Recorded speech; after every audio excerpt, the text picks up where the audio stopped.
दुकान पे आए थे और कुछ ऐसी घटना हो गई है, तो आप कौन जानते हो तो मुझे उनसे मिलाओ। तो पहले तो उन्होंने बोला यहीं कहीं रहती है, आसपास की गलियों में ले जाके 2 घरों से मेरे से पूछताछ करवाई, उन्होंने मना कर दिया। फिर मैंने कहा आप जानते हो तो वो कहाँ गई, आपने कहाँ छोड़ा? तो उन्होंने कहा मैंने तो उसको यहीं छोड़ा था, मैंने तो जालू गेट के अंदर ही छोड़ा था, आगे गए ही नहीं।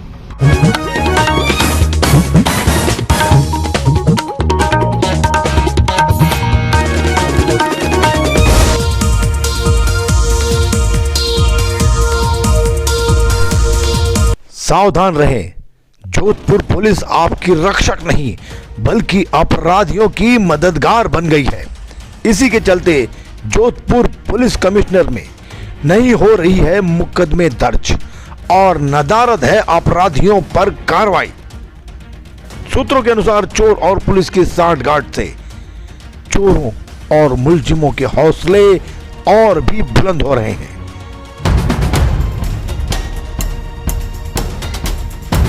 तीन महिलाओं ने दिन दहाड़े शोरूम में ज्वेलरी चुराई, जिसकी राशि तकरीबन 1 से 1.25 लाख की बताई जा रही है। एक महिला पुरुष की गाड़ी पे बैठकर वहां से निकली तो सीसीटीवी के आधार पर दुकानदार ने उस पुरुष की जानकारी जुटाई और पूछने पर कई खुलासे करते हुए सदर थाने में भंवर जी से मिलने का हवाला दिया।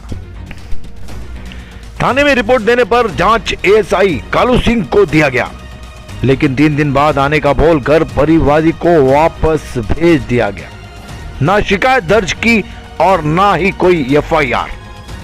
आज चोरी हुए 11 दिन हो गए, परंतु अभी तक मामले की शिकायत दर्ज नहीं की गई।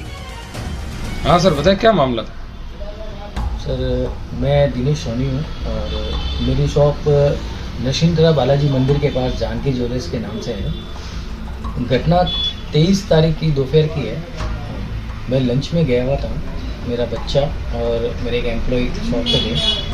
2 लेडीज़ आई थी पायल देखने के लिए। तो मेरे बच्चे का कॉल आया था, पापा पायल देखने के लिए आई थी, कहाँ पड़ी? तो मैंने उनको बताया कि यहाँ पर पड़ा है, आप दिखाओ, मैं आता हूँ। और करीब 5 मिनट के अंतराल में मैं शॉप पे आ गया ताकि बच्चे सही ढंग से नहीं देखा हो तो मैं बैठ सकूँ। मेरे आने के पहले ही एक लेडीज़ और यहाँ आ चुकी थी, इनके पास में आके बैठी और वो 2 लेडीज़ पायल देखने के साथ साथ गोल्ड के आइटम भी देख रही थी। मेरे आने के तुरंत बाद उन लोगों ने सामान देखना कम कर दिया और मैंने भी कुछ चीज़ें दिखाई, उन्होंने बोला जब उन्होंने नापसंद करके चली गई। जाने के बाद उन्होंने क्या क्या डिमांड की सामान देखने में? 2 लेडीज़ आई थी, उन्होंने कहा था मुझे चांदी की पायलें दिखाओ। बच्चे ने पायलें दिखाई, उन्होंने बोला भारी दिखाओ, भारी दिखाई। 2-3 बॉक्स खोल के देख लिए उसने, कोई पसंद नहीं आई। उसके बाद में वो लेडीज़ आई थी, वो देख रही थी सामान, उसके अंदर ही हाथ लगा के देख रही थी। और फिर उन्होंने बाली वगैरह देखी, बाली भी उनको पसंद नहीं आई। जब मैंने दिखाई तो उन्होंने कहा कि नहीं ये 5000 की नहीं है, 2000 में दो। मैं कहा सर सोने का आइटम है मैडम, ऐसे नहीं आता। बस यही बात करके वो लोग चले गए। फिर मैंने देखा कि भाई कुछ नहीं लिया, क्या हुआ, इतनी देर क्या देख के गई? बच्चे ने कहा पायल वगैरह देख के गई।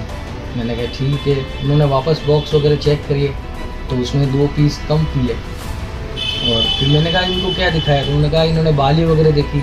तो मैंने थोड़ा नोट किया स्टॉक को, तो देखा तो बालियों के पैकेट में भी वज़न में फ़र्क आ रहा है, उसमें से भी बालियाँ कम। और मैंने फिर पूछा तो और क्या दिखाया? कि नोच पिन भी दिखाई। तो मैंने नोच पिन का बॉक्स देखा तो उसमें से एक नोच पिन भी कम थी। फिर मैंने सीटीसी फुटेज देखी तो उसमें बाकायदा वो एक के बाद एक लेते हुए नज़र आ रही है। तकरीबन आपके कहने से माल कितना था? जिसमें चांदी का कितना और सोने का कितना था?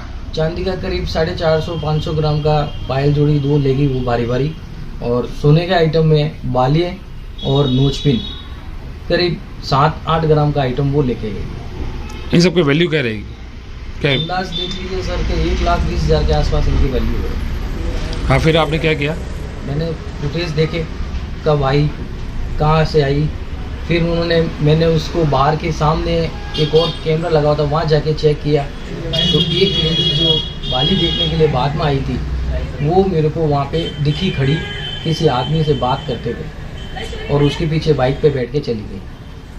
फिर मैंने उस मोची की दुकान पे जहाँ वो खड़ा था बाइक वाला, मैंने उससे पूछा तो उन्होंने कहा कि ये आया था और चंपल देके गया है, कल वापस आया।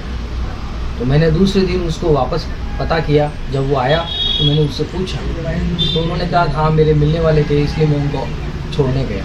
मैंने कहा ऐसी बात है, मेरी दुकान पे आए थे और कुछ ऐसी घटना हो गई है तो आप कौन जानते हो तो मुझे उनसे मिलाओ।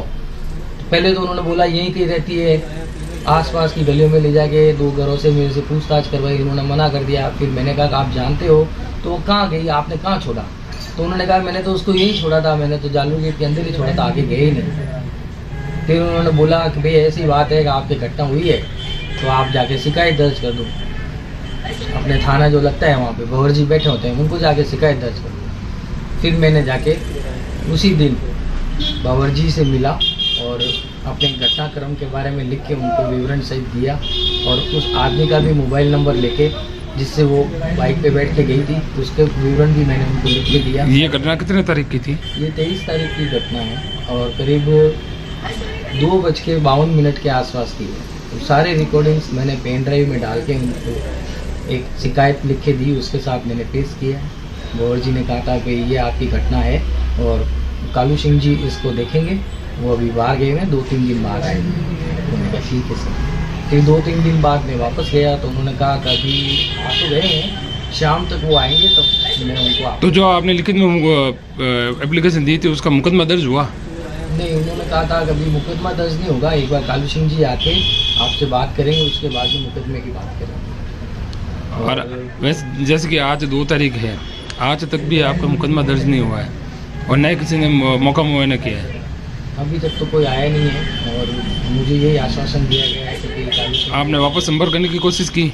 27 तारीख को मैं एक बार फिर गया था, तब उन्होंने कहा था आज आपसे संपर्क कर लेंगे, लेकिन अभी तक वहाँ से कोई सूचना नहीं आई है मेरे पास। और 2 दिन पहले और मैं वहाँ गया था तब कोई भी थाना प्रभावी नहीं था, फिर मैं वापस आ गया। और इस चलते घटनाक्रम में लोगों में बात फैल गई और उसके थ्रू आपको पता चला और आपने मेरे से पूछा और मैंने आपको अपना दुख बयान किया है। अब आप क्या चाहते हो? मैं तो बस यही चाहता हूँ कि इस तरह की घटना जो हो रही है, अगर पुलिस प्रशासन सख्ती से काम करे और इन लोगों को रोक लगाए तो आगे और मेरे जैसे कोई शिकार नहीं होगा। और आपको क्या लगता है मुकदमा दर्ज क्यों नहीं होगा? मैं तो इसमें क्या कह सकता हूँ, जब वो बंदा इतना पर्टिकुलर, मैंने जिस आदमी का नाम लिया है हाथों हाथ उनको बुला के पूछना चाहिए, वो नहीं पूछ रहे हैं और वो कालू सिंह जी का नाम ले रहे हैं कि वो करवेंगे। तो मैं तो कुछ समझ ही नहीं पा रहा हूँ कि क्या चक्कर चल रहा है अंदर, क्यों नहीं कर रहे हैं कार्रवाई। थाने में रिपोर्ट देने पर जांच एएसआई कालू सिंह को दिया गया, लेकिन 3 दिन बाद आने का बोलकर परिवादी को वापस भेज दिया गया। ना शिकायत दर्ज की और ना ही कोई एफआईआर। आज चोरी हुए 11 दिन हो गए, परंतु अभी तक मामले की शिकायत दर्ज नहीं हुई और ना ही कोई जांच। हालांकि फरियादी लगातार थाने में चक्कर लगा रहा है, लेकिन सुनने वाला कोई नहीं। यह एक यक्ष प्रश्न जरूर है जो कानून की छवि को धूमिल करता जा रहा है। Available on Google Play and App Store. Download it now.